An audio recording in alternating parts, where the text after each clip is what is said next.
You want to get us back on track? Yep, to get back on track. So with regard to Synertek figuring in this whole picture and making this happen, now that we see all this, obviously Synertek figures in. Do you want to provide an entree for that?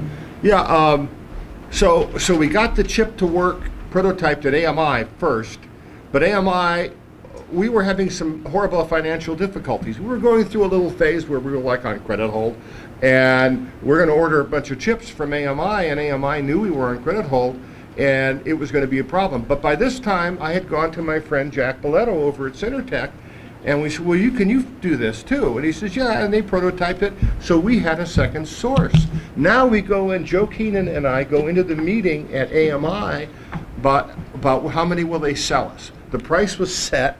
How many will they have the courage to sell us? And we weren't worried because we'll buy whatever you want to sell us, and what you don't, we're going to give to Synertek.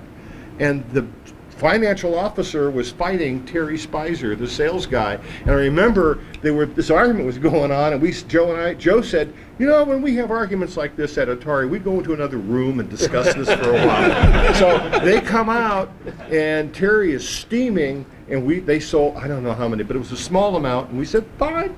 And then Synertek jumped in, and they made a lot of parts, and were really a partner for us. Plus, Synertek, then once we progressed to the cartridge game that was designed up in Grass Valley, very efficient cartridge game. Unlike all the other classic standard video games, you have a memory map and a microprocessor.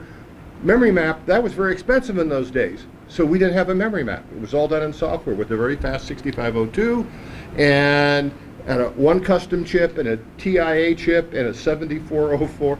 That's all it was inside of it. And by this time, Jack Trammell had bought MOS Technology. That was kind of scary. And so that's how I helped get the second source over to Synertek, and they had worked with them before. So they were agreeable to that, and that worked out well. And now Synertek was making a lot of parts for us, and Apple eventually too.